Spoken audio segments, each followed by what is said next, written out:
Bonjour et bienvenue dans votre émission Parole d'entrepreneur. Le jeudi 30 septembre 2021 se tiendra la 6e édition du Salon des talents franco-chinois dans la Chambre de commerce et d'industrie de Paris, située à la Bourse de Paris. L'organisateur n'est autre que 88 Jobs, le premier site emploi des bilingues chinois. Laurent Clemens, son fondateur, est mon invité d'aujourd'hui. Laurent Clemens, bonjour. Bonjour. Merci d'être venu jusqu'à nous. Alors après les vacances, place au travail. Est-ce que vous pouvez nous en dire plus sur cette 6e édition du Salon des talents franco-chinois? Oui, bien sûr, ça se passera le jeudi 30 septembre, comme vous l'avez dit, en plein Paris. C'est la 6e fois que nous organisons cet événement. C'est la 6e année aussi. C'est la 6e année. C'est aussi la 6e année de vie de notre entreprise. Voilà, on y reviendra. Voilà, c'est un bel événement qui nous fait très plaisir parce qu'on rencontre une partie de notre communauté, des gens qui parlent chinois et qui ont envie de trouver un travail. Exactement. Alors, combien y aura-t-il de participants? Alors, on l'espère autant que les dernières fois. Il y avait 1400 invités la dernière fois. 1400 invités. Oui, donc ça débordait de partout, dans la rue. C'était assez impressionnant. Les gens faisaient la queue, Tout à fait. J'y ai assisté. La dernière fois, c'était avant la crise sanitaire, bien sûr. Tout à fait. La dernière édition, c'était en 2019. 2020, nous n'avons pas pu la faire. Et donc, on a à nouveau le plaisir de rencontrer notre communauté en présentiel au mois de septembre. C'est ça. Alors, donc, vous attendez combien de participants là? Donc, on espère, malgré la crise ou avec la crise? On espère au moins 700 personnes, 700 inscrits. Déjà pas mal. Ça démarre très fort puisque nous avons déjà près de 500 inscrits. Déjà 500 inscrits. Voilà, nous sommes en avance, ça se passe dans 3 semaines, donc on a encore le temps de faire le plein. Et en entreprise, on a à peu près une vingtaine d'entreprises, c'est-à-dire une quarantaine de recruteurs qui seront là. Une quarantaine de recruteurs d'entreprises. Est-ce que vous pouvez nous en dire plus? Qui sont-ils? Dans quel domaine travaillent-ils ces recruteurs? Alors ces recruteurs ont changé par rapport à la dernière édition en 2019. Ah oui. Je ne sais pas si vous vous souvenez, en 2019, on avait beaucoup d'entreprises ou de recruteurs qui venaient du monde du luxe, du retail, de l'hôtellerie de luxe. En effet. Pourquoi? Parce que ces recruteurs avaient besoin de personnel pour accueillir les touristes chinois qui étaient en nombre. Donc, et ils ne sont pas revenus. Donc cette année, ce seront d'autres entreprises, principalement des entreprises qui travaillent avec la Chine toute l'année, en import-export, en logistique, en supply chain. Logistique. Supply chain. Tout à fait. Production, des besoins d'ingénieurs. Et puis dans le monde digital aussi, des entreprises qui travaillent avec la Chine et qui ont besoin d'ingénieurs développeurs. En fait, ça a énormément changé. Tout à fait. Alors on peut dire que quasiment les 2/3 des exposants et des recruteurs employeurs seront différents de 2019. C'est ça. Donc ils seront peut-être en nombre inférieur, mais complètement différents. En attendant le retour des recruteurs du monde du luxe. Exactement. Et en attendant des recruteurs dans le domaine du tourisme. Oui, tout à fait. Pour l'instant. Parce que la crise ne va pas durer éternellement, n'est-ce pas? Parfaitement. Ils nous ont dit pour l'instant ils n'avaient pas besoin de recrutement de ces profils qui devaient parler chinois immédiatement, mais que dès que les frontières vont se réouvrir, ils auront besoin à nouveau de recruter ces profils. Et ces recruteurs sont-ils essentiellement français ou chinois ou franco-chinois? Alors ils sont bien partagés entre des compagnies chinoises qui sont installées en Europe. On pense aux télécoms chinoises comme China Mobile, China Unicom, China Telecom, des grands équipementiers chinois, on pense à Dahua, on pense à d'autres grands équipementiers chinois, et puis ensuite des entreprises. Ils seront là. Ils seront là. On va les retrouver physiquement, il n'y a pas de souci. Ils auront des stands et ils proposeront des emplois directement à nos visiteurs. Et puis après, le reste, ce sont des entreprises françaises qui ont des affaires avec la Chine. Est-ce que vous pouvez citer quelques noms? Alors, on a plutôt des compagnies pas très connues dans le monde de la logistique et de la supply chain. En gros, ce sont les chevilles ouvrières des transports et des flux entre la Chine et l'Europe. On ne les connaît pas trop pour les candidats, mais ils recrutent et ils recrutent très fort. Les flux n'ont cessé avec la Chine. Oui, en fait, ils ont besoin de personnel pour faire quoi, par exemple, concrètement? Alors, soit ce sont des interlocuteurs qui vont directement discuter avec les sièges chinois pour différentes fonctions. Ça peut être la finance, les ressources humaines, ça peut être pour de l'organisation de flux logistiques. Mais c'est très terre à terre, me semble-t-il. Oui, tout à fait. J'ai l'impression que les emplois dans le service sont assez peu représentés. À cause de la crise peut-être?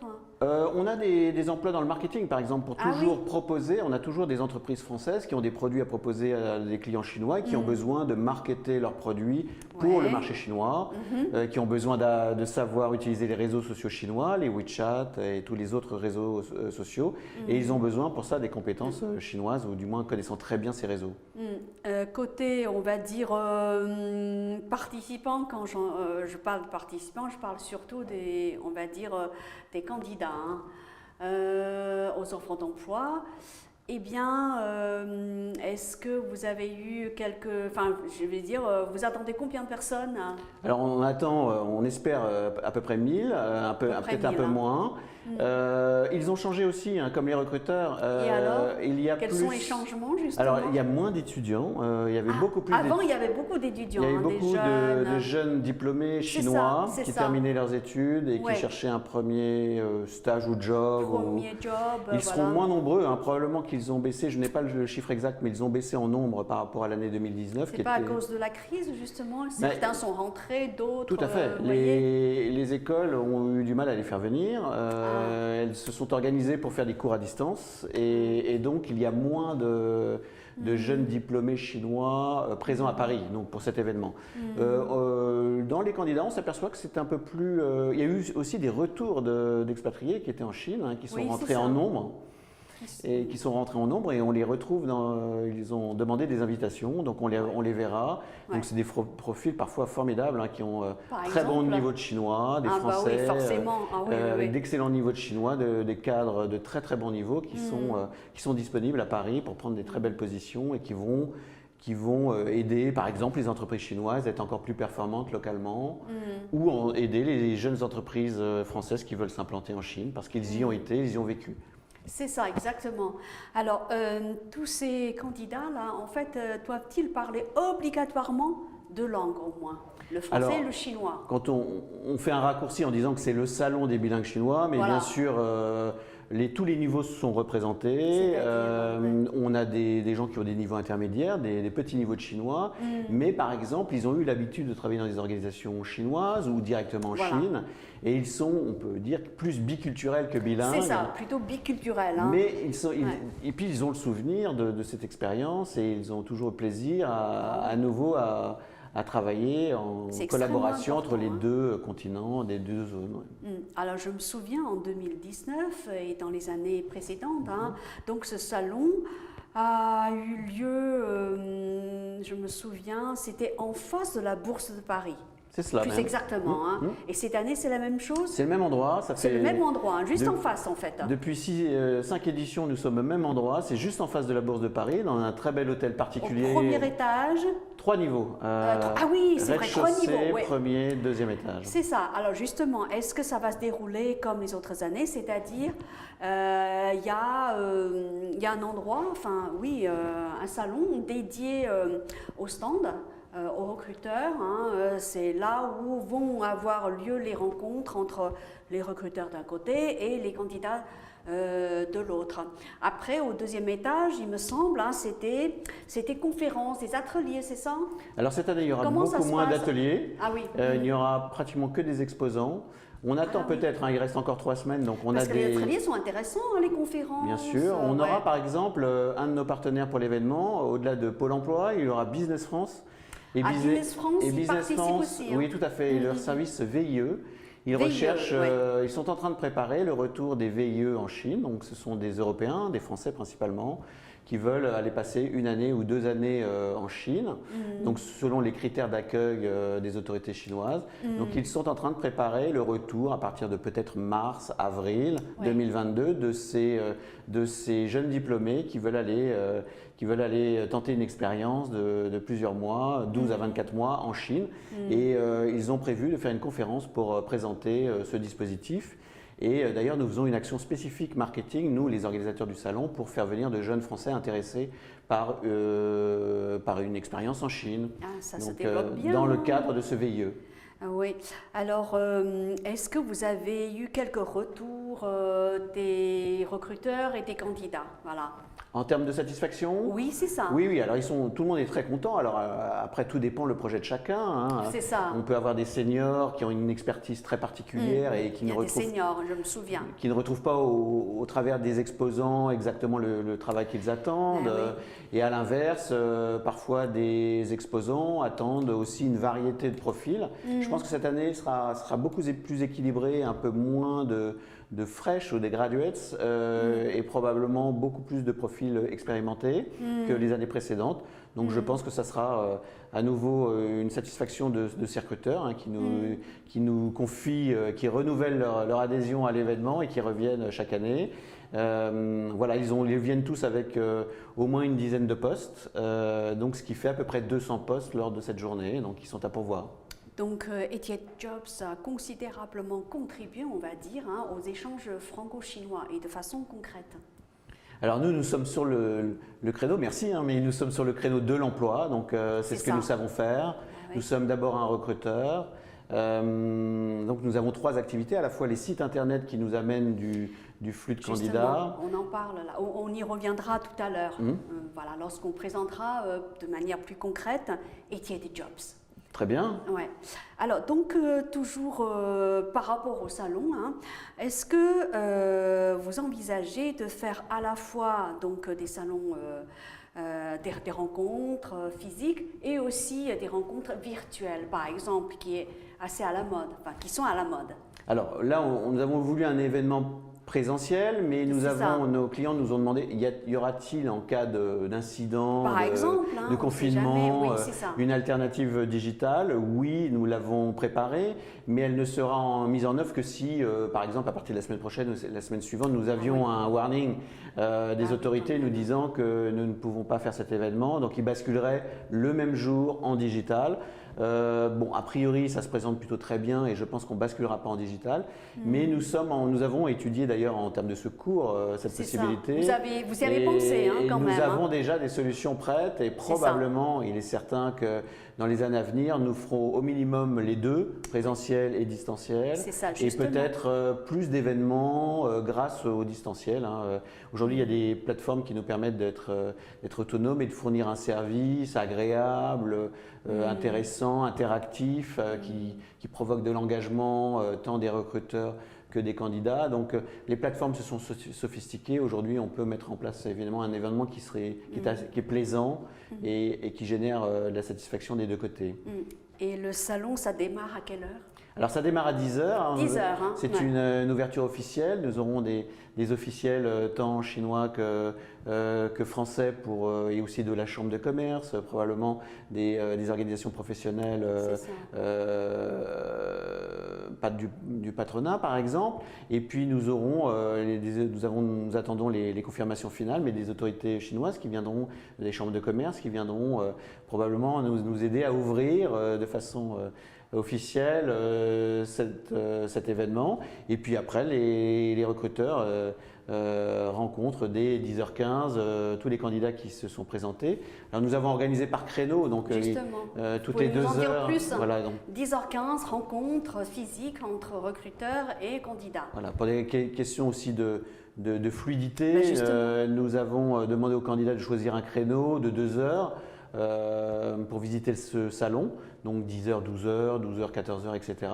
Et donc ils vont se présenter à peu près dans ces créneaux, ce qui va permettre de fluidifier l'arrivée des candidats. Et puis à 17h, nous fermerons le salon. Ah, c'est toute la journée. C'est toute la journée, y compris pendant l'heure du déjeuner. Comme les autres fois en fait. Comme les autres fois. Oui. Alors comme on est encore on va dire, dans un contexte de crise sanitaire, hein, est-ce que vous avez prévu des dispositifs? Alors est-ce qu'il faut venir avec un pass sanitaire? Oui, tout à fait. Hein, aujourd'hui, c'est quasiment l'obligation. Ouais. En termes de jauge, nous sommes en deçà des grands nombres, donc, mais nous avons simplement le pass sanitaire à valider à l'entrée, en plus de l'invitation qui est un QR code aussi. Hein, donc nous validons 2 QR codes, celui de l'invitation et celui du pass sanitaire. Voilà. En fait, le salon là, le salon de l'emploi, ça a lieu une fois par an. Parfaitement. Mais est-ce que vous pouvez maintenant nous présenter de manière concrète votre société 88 Jobs? Ça veut dire qu'en dehors des salons, qu'est-ce que vous faites? Et Eh bien, comment? entre deux salons, nous Voilà. recrutons. Ouais. Donc nous avons des services de recrutement comme un cabinet de recrutement. Nous faisons beaucoup de recrutement à la demande, c'est-à-dire que des entreprises viennent nous voir, qu'elles soient chinoises ou françaises, pour parler de la France. Ils viennent vous voir physiquement? Non, généralement, ils prennent contact. En fait, 88 Jobs, c'est un site d'emploi. Hein. Oui, alors nous sommes une plateforme avec un certain nombre de sites, 88jobs.fr pour la France, .com pour l'international, .cn pour la Chine, Ouais. et bientôt d'autres domaines. Donc là, les candidats répondent à des annonces. On a beaucoup d'annonces, à peu près 3000 annonces en permanence. 3000 en permanence. En permanence. Donc, pas uniquement des annonces de nos clients, mais aussi nous agrégeons toutes les annonces où il faut parler le chinois et une autre langue. Donc ça, c'est une activité qui nous expose. Et puis ensuite, nous avons les activités de services de recrutement, de cabinets de recrutement et les services d'événements. 88 Jobs Day est un événement parmi d'autres que nous réalisons. Donc, eh bien, entre deux salons, nous recrutons avec notre équipe de consultants. En permanence, en fait. Hein. Tout à fait. Est-ce que vous travaillez en partenariat avec Pôle emploi, par exemple? Alors, pas directement. On travaille avec une branche de Pôle emploi qui est dédiée à l'Asie, qui se trouve, à Bordeaux et qui aide des chercheurs d'emploi français ou sur le territoire français à trouver des opportunités d'emploi en Asie et en particulier en Chine, évidemment. Donc, nous, on travaille effectivement et ils nous soutiennent dans cette démarche de salon. Ils participeront, ils auront un stand aussi pour présenter les offres spécifiques pour la zone Chine, la zone Asie. Alors aujourd'hui, on va dire 6 ans après sa création, c'est ça? 88 Jobs a été créé il y a 6 ans? C'est ça, 2015. Ouais. Est-ce que 88 Jobs reste toujours le seul site emploi de France et d'Europe? Alors, en France, nous avons des confrères, évidemment, mais en termes de spécialisation, nous sommes le premier, clairement. Toujours, et en Europe, nous avons aussi un confrère en Allemagne. Mais en termes de volume de recrutement, nous avons fait en 2019 près de 300 recrutements. 300 recrutements. En termes d'événements et en termes de volume d'annonces, nous sommes évidemment le premier recruteur de ces profils, biculturels, bilingues chinois. C'est ça. C'est vous qui l'avez créé, hein, 88 Oui, Jobs. oui, tout à fait. Comment vous est venue l'idée de créer ça? Alors, nous sommes 3 associés, 2 Français et une associée chinoise. Qui est basée en Chine ou en France? Qui est basée en France. Ah, qui est basée en France, ouais. Nous voulions valoriser la compétence du bilinguisme chinois et qui n'était noyé finalement dans tous les sites emploi, mais il n'y avait pas d'endroit spécifique où on pouvait valoriser sa compétence linguistique, par exemple, ou biculturelle. Donc, moi, venant du monde du recrutement, j'ai eu envie d'offrir cet espace. Et puis, moi, ayant aussi des attaches avec la Chine, je voulais faire ce projet. Et ce projet a commencé comme une petite initiative et aujourd'hui, on occupe depuis 6 ans une dizaine de consultants et nous sommes sur plusieurs pays puisque nous avons une filiale à Hong Kong et une filiale à Shanghai depuis 2017. Une filiale à Hong Kong et une filiale à Shanghai. Tout à fait. Depuis 2017, nous sommes présents sur place. Juste avant, nous avions fait une levée de fonds. Et nous avons… Félicitations. Merci. Et puis nous avons été soutenus par un programme de BPI France et de Business France qui s'appelle French Tech Tour China. Oui, et ça me dit quelque chose. En 2017, nous avions été primés pour cette initiative. Et donc, ils nous ont amenés en Chine et ils nous ont aidés à nous installer à Shanghai, où nous sommes toujours depuis. Alors, quels sont vos projets en cours ? Alors, la crise nous a largement secoués l'année dernière, mais on a eu la chance, parce que nous sommes aussi sur les 2 zones, de ne pas avoir eu d'impact. Nous avons fait une année très correcte. Ça ne vous a pas vraiment affecté, la crise? Pendant que l'Europe était endormie, gelée, nous avons basculé à près de 80% de nos affaires en Chine. Et ça a marché. Et ça a marché. Nous n'avons jamais fait une seule journée d'arrêt. Depuis, ça s'est rétabli. Bravo. Nous sommes à 50-50 entre la Chine et l'Europe. Ouais. Mais comme quoi, c'est une grande chance d'être sur les 2 zones. D'être sur les 2 zones et de marcher sur les 2 jambes, voilà, comme on dit. Tout à fait. Ouais. Voilà, donc pour cette année, nous avons décidé d'amplifier, en attendant le retour des activités de tourisme qui sont très contributives pour notre affaire, notre business. Ouais. Il y a beaucoup de recrutement pour ces raisons-là. En attendant le retour, on a décidé d'ouvrir un nouveau pays européen. Donc je vous donne la primeur aujourd'hui. Oui. Scoop alors. Voilà, nous allons ouvrir 88 jobs en Allemagne. Nous sommes déjà en train d'y travailler, de recruter notre patron allemand. Et donc, de la même façon, nous accompagnerons des sociétés chinoises qui s'implantent en Allemagne, voilà. et des sociétés allemandes qui veulent s'implanter aussi en Chine. Donc, c'est une nouvelle activité. Hein. Alors, c'est en gros la même activité que nous avons en France, avec toujours site emploi, service de recrutement et événements, mais sauf que nous allons le faire sur le territoire allemand. Pourquoi l'Allemagne alors? Alors, l'Allemagne, vous savez, est un très bon partenaire de la Chine. C'est aussi un très bon partenaire de la France. Ouais. Et puis, historiquement, nos clients chinois qui s'implantaient en France se sont souvent implantés aussi en Allemagne. En Allemagne. Voilà. Oui. Donc, les télécoms, par exemple, chinoises sont déjà en Allemagne avant même d'être arrivés en France. Et puis, beaucoup de banques, beaucoup de filiales de banques chinoises implantées en France sont en Allemagne aussi. Parfaitement. La technologie chinoise est aussi en Allemagne, évidemment. C'est un marché important pour ces compagnies. Et donc, nous avons quelque part déjà les premiers clients pour cette affaire, pour cette filiale en Allemagne.